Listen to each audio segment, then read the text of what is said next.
E3 2011. Hey everybody, welcome to the 2011 E3 demo of TERA. My name is Sam Kim. I'm the producer for TERA, and with me is Stefan Ramirez, the associate producer. Hello everybody. So, what is TERA? Well, we've really been touting TERA as the first true action MMO that has all the depth of an MMO, but the gratification of an action console game. So what does that mean? It means that players are going to have to actively aim to strike, move, dodge, and do a lot of the things that they would normally do in an action console game, but do it in the world of an MMO. What it really means is TERA breaks free of the traditional mold of combat in MMOs, no more hidden dice rolls, no more auto-target, and takes the action, puts it in the hands of the players. But before we get into all of that, we actually been focused on talking about our never-before-seen groundbreaking feature of TERA, the political system. If we were to try to talk about all of the features of the political system today, we'd be here for a while. So what we're going to do is focus on two major pieces. Players' rise to power. What does a player have to do to get power? And then a player's reign of power. What can I do with the power once I get it? All right, so let's start with a player's rise to power. Now, there's basically two ways to get into political office. One, through the popular vote, or two, through PvP in the battlegrounds. Now, either way you decide to do it, you'll need to be a player that's max level and has a good amount of, power and influence. It takes work, it takes effort, and every great candidate needs a great committee. In TERA, that's your guild, backing you up, running your campaign, and doing everything at their disposal to get you elected. So what does it take to get votes? Well, you have to win the hearts and minds of the players, and off the top of my head, what can you do? Hit the forums, get in game, get the word out, maybe create a website with your political campaign, your platform. You could even create a YouTube channel, market yourself. But to be honest, we really don't know what it'll take to become elected because there's so many variables depending on your server, your time zone, East Coast, West Coast, PvP centric, all these, there's so many variables that it'll be up to the players to use their creativity to win the hearts and minds of the fellow players. And that's just using votes. So let's say you want to go through PvP in the battleground. Well, you'll still need the support of your guild and others to form PvP battle groups and be the best on the server. And what does it take to be the best?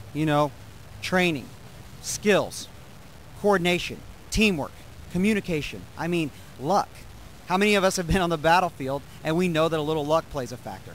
Well, battlegrounds offer a player the way to take a province by brute force and literally putting your skills to the test. Either way, the political system is a player-driven feature, meaning the people are the content. And you'll be interacting with allies and enemies in a way that no other MMO has ever done before. And because of that, no two elections will ever be alike. Now we'd like to talk about the really sexy part of the political system, a player's reign of power. As a Vanarch, you will be one of the most influential players on the server. But what does that mean? Power, money, fame.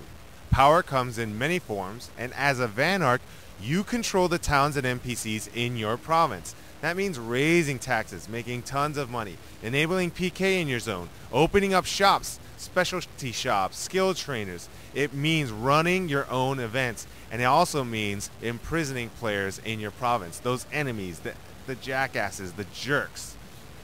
Now, as a Vanarch, when you run your own events, what you're doing is you're bringing people into your province. And as they do that, they'll be hitting up your towns, buying from your shops, paying your taxes, making you rich. Money. So that covers power and money. What about fame?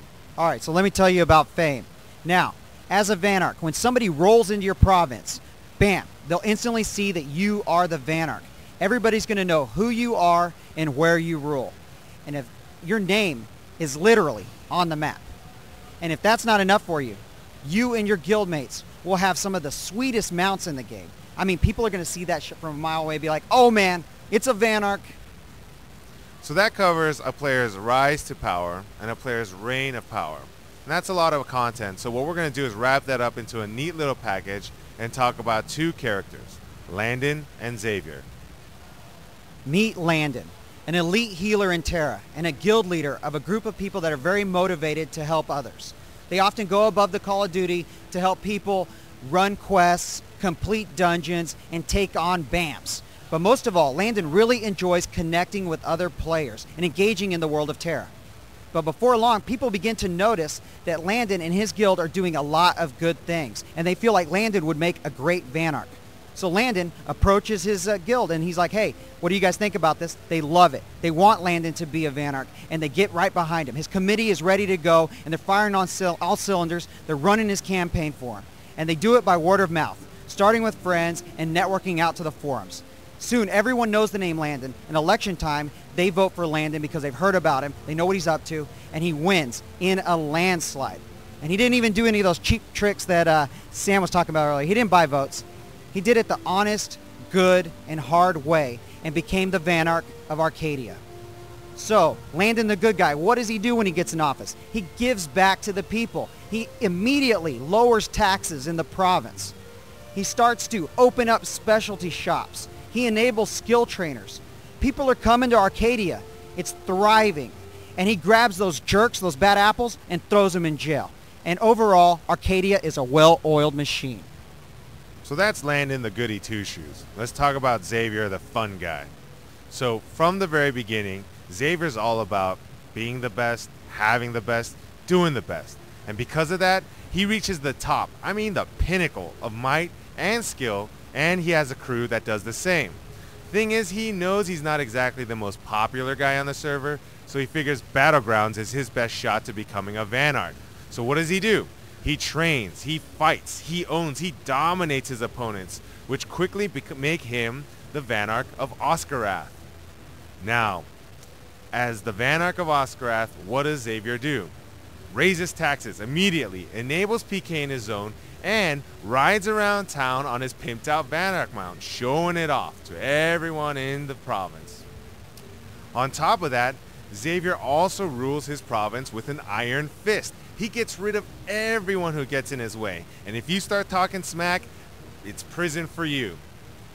All the while, he's making tons and tons of money from his taxes, his shops, and events, which is a problem because he is having trouble getting the support of his people. And just like real politics, you need the support of your people to stay in power. That's right, because as a Vanarch, you don't have free reign of power. In order to maintain your province, you need policy points. Now, there's two ways of getting those points. One, through the support of others by recommending your guild, which Xavier's not going to get. And two, by completing very challenging Vanarch quests, which kind of brings us to our situation today. Yep. So, Xavier's having some trouble getting the recommendations from the people in his province. So he's going to have to do a Vanarch quest to get the policy points he needs to stay in office. Today, that Vanarch quest is to take down the mighty Sabernac.